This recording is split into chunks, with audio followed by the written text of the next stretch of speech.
I'm writing this shortly before the darkest day of 2024, December 21, winter solstice.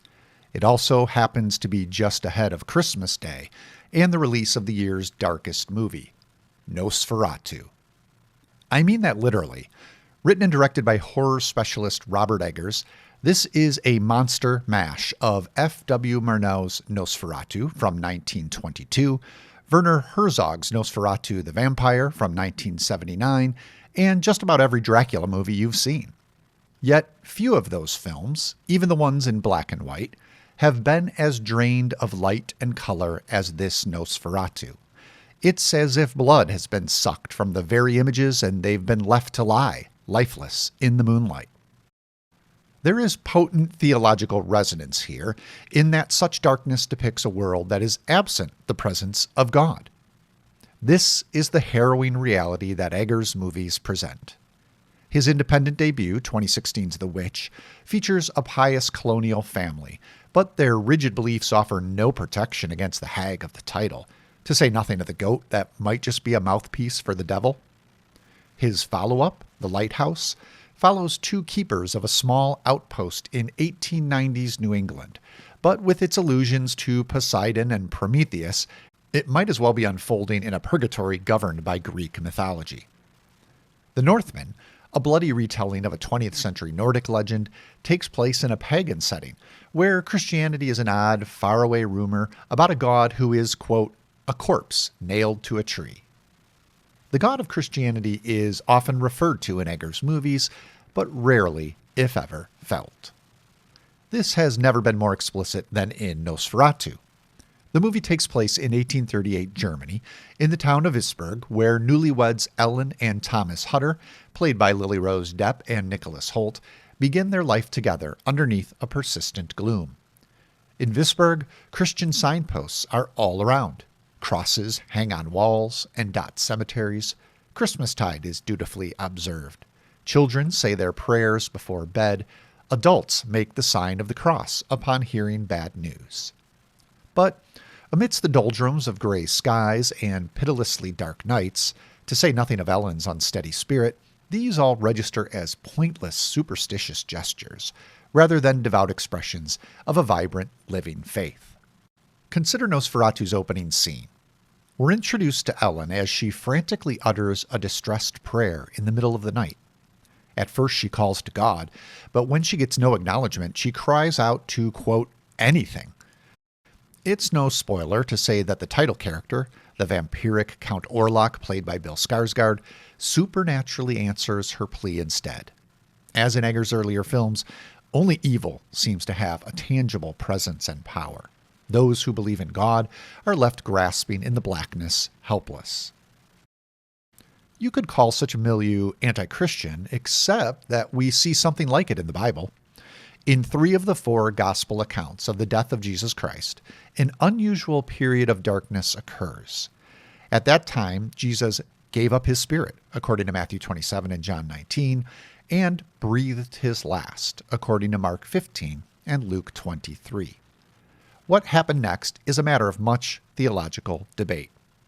In a 2020 article for The Banner, Calvin University English professor Deborah Rienstra describes this moment as a time when the, quote, scriptural drama holds its breath. She continues, Jesus is in between the burial and the rising, silent in the grave. Perhaps Christ found himself in a place not unlike Eggers' Nosferatu, one devoid of the presence of God. The Apostles' Creed, written around the 2nd century, claims that after his death, Jesus, quote, descended into hell. A much later confession, 1563's Heidelberg Catechism, suggests this descent took place in order to, quote, assure me during attacks of deepest dread and temptation that Christ my Lord, by suffering unspeakable anguish, pain, and terror of soul on the cross but also earlier, has delivered me from hellish anguish and torment. And what's the nature of this anguish and torment? According to the Apostle Paul in 2 Thessalonians 1, it is to be, quote, shut out from the presence of the Lord. Now that sounds something like the grayscale godlessness that Nosferatu imagines. Working with cinematographer Jaron Blaschke, Eggers creates an atmosphere that is almost gorgeous in its godlessness. There are desaturated images in Nosferatu that I will likely never forget. In one tableau, in which Nosferatu attacks a victim, the monster straddles her before a row of black bushes, white flowers bursting forth like last gasps of air. While one understanding of Holy Saturday, that period between Christ's death and resurrection, imagines him lost in a similar abyss, another reading offers a brighter possibility. Known as the, quote, harrowing of hell, and traced in Reenstra's Banner article to early theologians like Tertullian and Ambrose, this interpretation imagines Jesus not as suffering in a place of damnation, but actively working against it. Here he is busy saving souls, bringing them, as he promised the thief who was crucified by his side, to paradise. We're drawn to this interpretation because we need it, Reenstra writes. Quote, however poetic and allegorical you want to make Jesus' Saturday adventures, we need to know the theological truth beneath. Jesus conquers death and hell. We need to see him defying hell as it exhales a last filthy breath. Nosferatu is almost all filthy breath. You can understand why such a movie would be released when the year is at its darkest point, but why offer it exactly on Christmas Day? As with Holy Saturday, much debate has swirled around the placement of Jesus' birth on December 25. While there is scholarship linking Christ's death and conception to arrive at that date, it's more common to note that in 3rd century Rome, the day fell within the Saturnalia festival, marking the return of longer daylight hours. This included a feast celebrating the birth of the unconquered sun on December 25. Releasing Nosferatu on Christmas Day is more than a cleverly ironic marketing ploy then. It suggests that opposing Christmas is integral to the movie's ethos.